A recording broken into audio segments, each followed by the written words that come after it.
Hi friends, Vishal హీరోగా హరి దర్శకత్వంలో వచ్చిన రత్నం సినిమా ఎలా ఉందో ఇప్పుడు చూద్దాం. ప్రియా భవానీ శంకర్ హీరోయిన్ గా నటించిన ఈ సినిమాకి సుకుమారన్ కెమెరా వర్క్ అందించగా దేవిశ్రీ ప్రసాద్ స్వరాలు అందించారు. ఈ సినిమా కథ ఏంటో ఇప్పుడు చూద్దాం.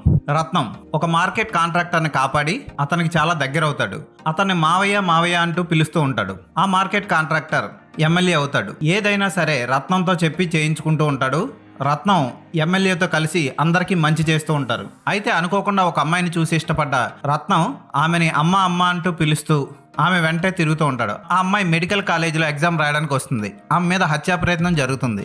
ఆ అమ్మాయి మీద ఎందుకు దాడి చేస్తున్నారో తెలుసుకుంటూ ఆ అమ్మాయిని కాపాడడానికి సిద్ధపడతాడు. తన మావయ్యతో కలిసి రత్నం మల్లికని ఎలా కాపాడాడు అన్నదే మిగిలిన కథ. అసలు మల్లిక మీద దాడి చేస్తుంది ఎవరు అన్నది తెలుసుకోవాలంటే సినిమా చూడాలి. దర్శకుడు హరి ఎప్పట్లాగే సూపర్ స్పీడ్ షాట్లు లాంటివి పెట్టకుండా సినిమాని చాలా నీట్గా నడిపించాడు. అయినా సరే సినిమా చాలా వేగంగా ఉంటుంది, ఎందుకంటే ఎడిటింగ్ అలా ఉంటుంది కనుక. మంచి కెమెరా వర్క్, బ్యాక్గ్రౌండ్ స్కోర్ ఈ సినిమాకి ప్లస్ పాయింట్స్. దేవిశ్రీ ప్రసాద్ అందించిన 3 పాటల్లో ఒక పాట ఆకట్టుకుంటుంది. మెలోడీ సాంగ్ చాలా బాగుంది. మిగిలిన పాటలు అంత గొప్పగా ఉండవు. బ్యాక్గ్రౌండ్ స్కోర్ మాత్రం సినిమాని నిలబెట్టిందని చెప్పొచ్చు.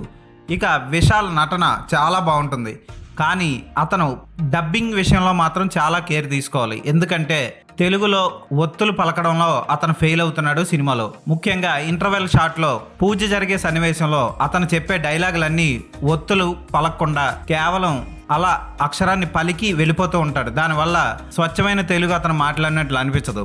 సూర్య తమ్ముడు కార్తీయే తెలుగువాడు కాకపోయినా చాలా చక్కగా తెలుగులో డబ్బింగ్ చెప్తాడు.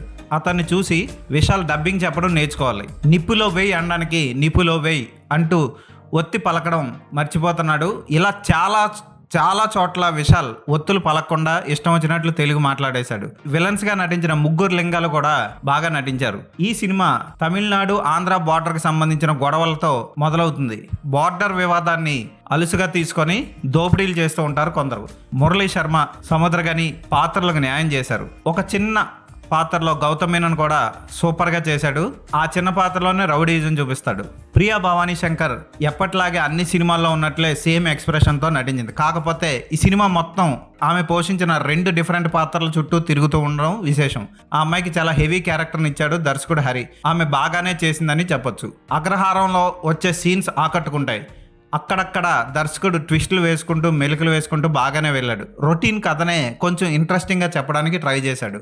దానివల్ల సినిమా చూస్తున్నంతసేపు చక్కటి యాక్షన్ ఎపిసోడ్తో మంచి బ్యాక్గ్రౌండ్ స్కోర్తో అలా ప్రేక్షకుడు చూస్తూ బోర్ ఫీల్ అవ్వడు. రొటీన్ కథనే కొత్తగా చెప్పిన హరి ఈ సినిమాతో కొంచెం సక్సెస్ అందుకున్నారనే చెప్పొచ్చు. విశాల్ నటన, ప్రియా భవానీ శంకర్ నటన ఈ చిత్రానికి ప్లస్ పాయింట్స్ అని చెప్పొచ్చు. చక్కటి ఫోటోగ్రఫీ, బ్యాక్గ్రౌండ్ స్కోర్ కూడా ప్లస్ పాయింట్స్. ఈ సినిమాని మాస్ ఎంటర్టైనర్స్ ఇష్టపడే వాళ్ళు ఖచ్చితంగా ఒకసారి థియేటర్లో చూడొచ్చు. ఈ సినిమాకి నేను ఇచ్చే రేటింగ్ 3.5/5.